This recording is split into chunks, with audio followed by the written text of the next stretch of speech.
Well, and I think that there's a big element of what people don't see, and that's like the conversation starters. Like Instagram or these other social media places, people are doing what you're saying. They're checking the box and saying, well, I post every day. Well, what is the post saying? What is the post projection? What is the post message? What is the call to action connected to those things, which then engages people into conversation?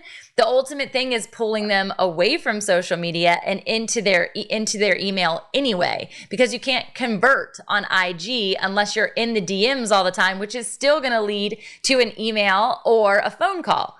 And so there's like understanding, this is the operational side of, I got to have a better social media following. I need bigger platform. And that's what I just came from a speakers and writers conference this past week called She Speaks. And everyone was talking about the element of platform growth, which 5 years ago, they were like, Tamra, you don't have a big enough platform, so you can't publish this book.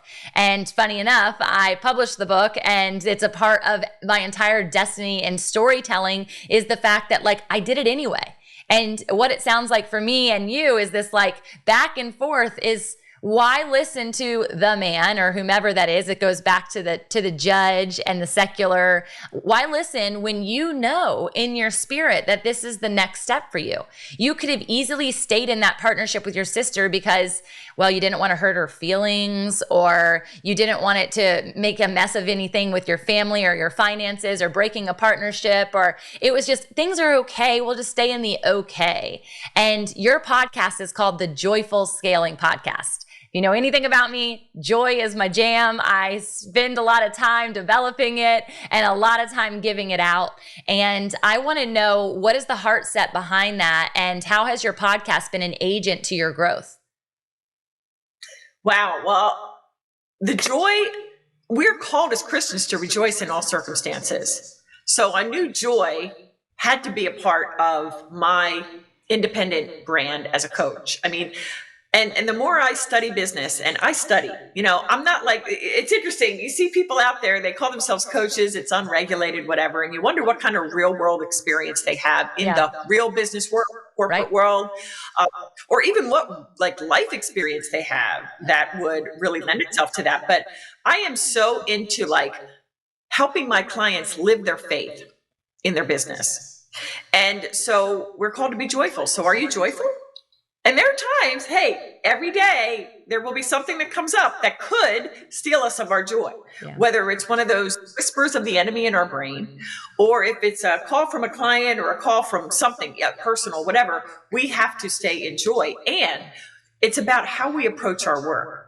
So, if someone out there is listening and they're struggling, I want you to understand you're struggling because you have a thought about that. Yeah. And as soon as you switch that thought, and it's not as the world would say, reframe. No, you're believing a lie. Yeah. You're believing a lie. You're believing you have to hustle. You're believing that you have to do all these things that the marketing gurus, who, by the way, want you to buy their stuff. That's why they're telling you email marketing is dead, which it's not. Okay. Think for yourself. More specifically, by that, I mean, go to the Lord. What is he telling you? And trust what he is saying. Trust our intuition because it's from the Lord. Yeah. So I really, that is so huge for me. And joy became the acronym for my scaling system, my joyful scaling method, which we could talk about if you like. I want to. I'm so curious. And yesterday, so funny, we had somebody on who, his name is Bruce Pulver. He's all about words, and he travels the country and corporations and helps them identify words as acronyms. He has a whole book on it. So it's funny that we're talking about this today. Yeah, well, it's so interesting because my joyful scaling method has evolved over time. I hate how the world took the word evolved, but yes, it did. But joy is really an acronym for jumpstart, optimize, and yield. Jumpstart, optimize, and yield. But let me break this down. The jumpstart is now what I call your breakthrough scaling strategy. Mm-hmm. This is the front facing that too many people skip over, or you just kind of go along with the way it's always been. That is specifically your marketing, your sales, and your delivery. That's good. You mentioned earlier about the importance of when we post on social media. Sometimes we have to be very intentional about who the heck we're wanting to talk to. You don't need tens of thousands of followers. What you need are 100 of super loyal people who love your message, love your mission, love your vision, love your core values, that kind of thing. So anyway, the breakthrough strategy allows us to go really deep in what your marketing is all about. And then your sales, what is your sales process? And then delivery. Are your clients getting results? Do you know that there are some people tracking that? They don't really care. They're just like, get them in, come on, here's another client. Let's make our $100,000 for the month. That's nonsense. Okay. So that's your jump start, or now what I call your breakthrough strategy. The optimize is your operations strategy. And as you said, visionaries, and I know for me, this organization's not been my forte over the years. That's been something I had to work on.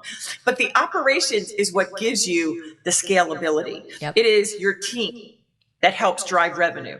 That is not an expense. Every dollar that you invest, that's what you're doing, investing in your team, they are giving you an ROI of at least that dollar plus one back. Okay, so when you set it right. And then, of course, the SOPs. Do you have standard operating procedures so that if, God forbid, your right hand, were to decide to go somewhere else, like you would know what they do, how they do it exactly? And then the final piece of that operation strategy is automation. What can we automate? What can we totally just make so that nobody has to touch it? It's once and done. So that's your optimize or operation strategy. And then the Y is your yield, which now I call your profit strategy. Everybody talks about revenue. I have a seven-figure business. How many seven-figure businesses do you know, Tamra? I know a bunch that there's cash flow issues. Profit is not what you might expect. And yet they're seen on social media in front of fancy cars. They're wearing designer clothes, and meanwhile they're struggling.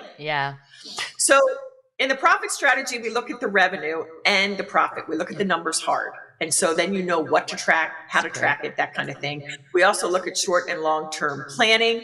And then, of course, strategic initiatives like referrals and collabs and affiliates and all that kind of thing. So it's the joy scaling method. Those three strategies, and even if you implemented just one of them, it could significantly impact your business. So when you dial in all three, forget it. The trajectory is like, again, you're pursuing the impossible and you're normalizing the ridiculous.